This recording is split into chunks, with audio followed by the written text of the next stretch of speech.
जी, क्या राहुल गांधी, आवाज नीचे कीजिए, राहुल गांधी जी की रुचि इस बात में है कि प्रधानमंत्री को माफी वीर बनाना है? एक के बाद एक कमेंट्स आ रहे हैं। ठीक है, आप सरकार पर दबाव बनाइए, लेकिन एक बार तो हाथ जोड़कर उन छात्रों से भी कहिए कि हिंसा बंद करें।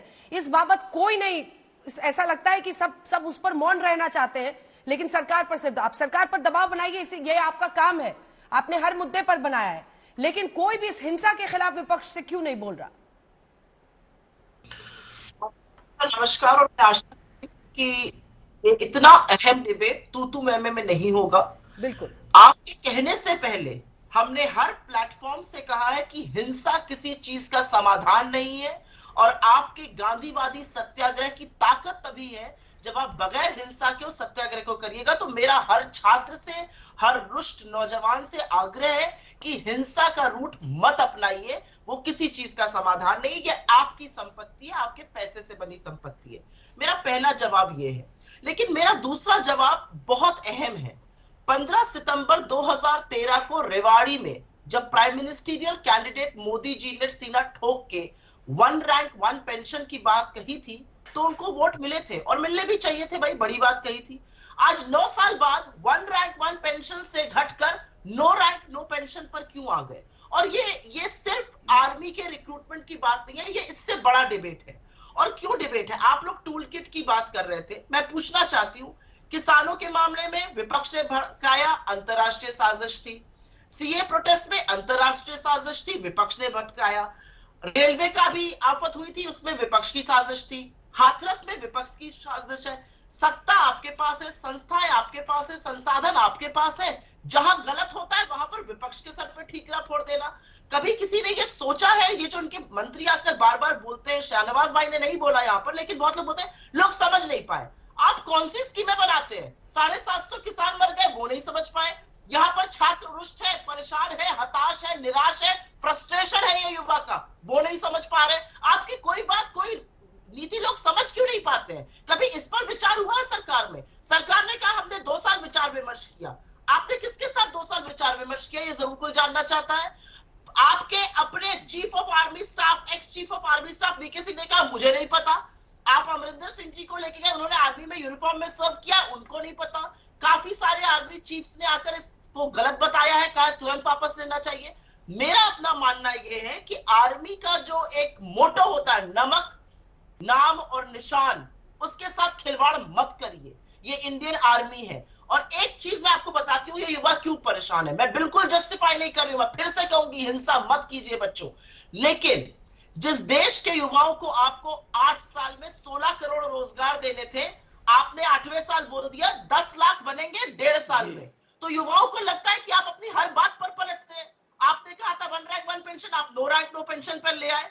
तो दिक्कत की बात यह है कि कहीं पर भी जब आप लाएंगे स्कीम को तो भी मास्टर स्ट्रोक है, जब ले जाएंगे तब भी मास्टर स्ट्रोक है, और ठीकरा आप विपक्ष के सर पे फोड़ेंगे। आपके अपने घटक दल इसका विरोध कर रहे हैं, उनसे तो बात की होती है आपने। आज एक साथ जवाब दीजिएगा, क्योंकि जेडीयू की तरफ बार बार इशारा हो रहा है। एक साथ शाहनवाज जी जवाब दीजिएगा। एक पंक्ति का जवाब दे दें, नहीं तो डाइवर्ट हो जाएगा। दे दीजिए एक पंक्ति का। सुप्रिया जी, आप काबिल प्रवक्ता हैं, वन रैंक वन पेंशन है। ये जो जवान आएंगे इसमें ज्यादातर फौज में जाएंगे, पैरामिलिट्री फोर्स में जाएंगे, उनको वो सारी सुविधा मिलेगी। One rank one pension Modi ji ही लेकर आए। ठीक है, जो रैली का जिक्र किया उसको लागू हमने किया, वॉर मेमोरियल हमने बनाया। आप सोच सकते हैं भारतीय जनता पार्टी सेना के प्रति हम कितने समर्पित लोग हैं, हमसे आप अपेक्षा कर सकते हैं ऐसा। इसलिए नो रैंक नो पेंशन नहीं है, ये तो 4 साल का बेस है। सुप्रिया जी, इसको पूरे सेना से मत जोड़िए। सुप्रिया जी, एक लाइन में 1 मिनट, मैं एक चीज का जवाब बस दे देना चाहती हूँ। इस पूरी स्कीम को लाने में जस्टिफिकेशन सरकार की तरफ से क्या आया कि डिफेंस का जो खर्चा है वो बहुत बढ़ रहा है। अरे डिफेंस का अगर खर्चा बढ़ रहा है और हमारे बॉर्डर्स पे लोग जान देने को और शहीद होते हैं, चाइना का खतरा है, पाकिस्तान का खतरा, आप डिफेंस का बजट बढ़ाइएगा या डिफेंस का बजट घटाइएगा? और डिफेंस के बजट को बढ़ाने के लिए आपको अर्थव्यवस्था को सुधारना पड़ेगा, वो करिएगा नहीं। रिसोर्सेज आप देने के लिए, सर एक मिनट, मैं बीच में नहीं बोली थी प्लीज, ये अहम मुद्दा है। मेरे घर के लोगों ने अपनी जान दी यूनिफॉर्म में, इसको प्लीज ऐसे तू मैं मत करिए। ये जो बच्चे हैं ये अपना भविष्य जानना चाहते हैं। ये जानना चाहते हैं कि 4 साल बाद जब वो निकलेंगे और आप कह रहे हैं यहां रिजर्वेशन कर देंगे, वहां रिजर्वेशन कर देंगे, जो युवा आर्मी में नहीं जाएंगे उनको कहां ले जाइएगा? आपको जॉब क्रिएशन करना है, आप इधर उधर की बातें, और सब कुछ आफ्टर थॉट है। आपको स्कीम के साथ लाना चाहिए था ना। जब विरोध हुआ तो आप आफ्टर थॉट से रिजर्वेशन लेके आ गए, जब विरोध हुआ तो आपने कहा चलो 21 से 23 कर देंगे उम्र।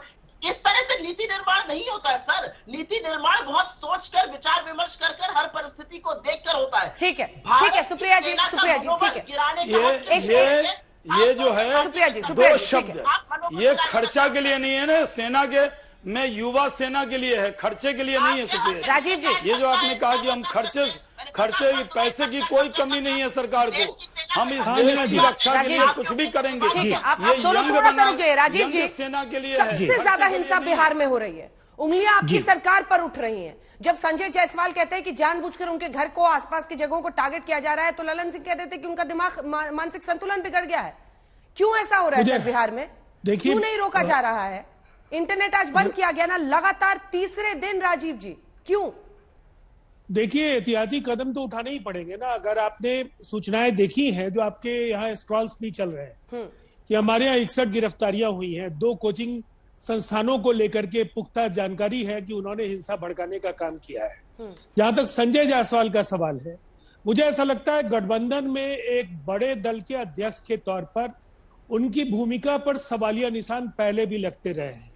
वो गठबंधन धर्म का निर्वहन करना नहीं जानते हैं, और शायद इसीलिए अगर ये हिंसा हरियाणा में है तो क्या वहां के मुख्यमंत्री के खिलाफ वो बोलेंगे? अगर ये उत्तर प्रदेश में हिंसा हो रही है जहां उनकी खुद की सरकार है, वहां ये बात वो रखेंगे? मुझे ऐसा लगता है वो गठबंधन धर्म का निर्वहन करने में अब तक अक्षम रहे हैं, और शायद इसीलिए जिस तरह से उन्होंने राज्य सरकार और पुलिस प्रशासन पर हमला बोला है, ये एक संवेदनशील मसला है जिस पर मैं आज भी मानता हूं कि पारदर्शिता और संवाद ये 2 बेहद महत्वपूर्ण तथ्य हैं। अगर आप एक लोकतांत्रिक तरीके से चुनी हुई सरकार हैं तो लोकतांत्रिक मूल्यों की परवाह किसी भी सरकार को करनी होगी। पूर्व में आपके अनेक फैसलों को जो लगातार विरोध प्रदर्शन हुए उससे आपको बदलना पड़ा है। हर बार एक सरप्राइज एलिमेंट क्यों ऐड करना चाहते हैं जिससे लोग एकाएक चौंक जाए कि ये अब क्या होने वाला है? आप एक मुफ्त पैकेज के साथ आते, आपने पारा मिलिट्री से लेकर अनेक संस्थानों में नियुक्तियों के अवसर के बारे में जो कुछ भी कहा, कई तरह की आशंकाएं जो भी थी, उन पर आप बाजाप्ता सभी दलों के साथ बात करते। और इस पर अभी मैं एक चैनल पर बैठा था, पैनल में शाहनवाज हुसैन साहब भी थे। आर्मी के एक बहुत ही सीनियर ऑफिसर ने ये बात कही वहां इनकी उपस्थिति में कि जो रेजिमेंट्स और ब्रिगेड्स की जो अंदरूनी व्यवस्था है उसमें कहीं ना कहीं गुणवत्ता इससे प्रभावित होगी। ठीक है।